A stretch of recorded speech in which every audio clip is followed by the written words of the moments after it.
Unpack the air conditioner. Remove the sunroof and clean it. Stick the sealant on the edge.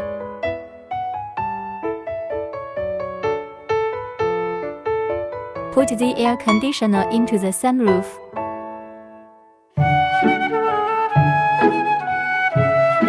Fix the air outlet in the cab with screws.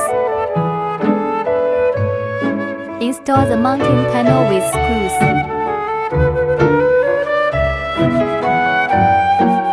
Connecting power cord to battery. Test operation display panel. Test the decibels of air conditioning sound.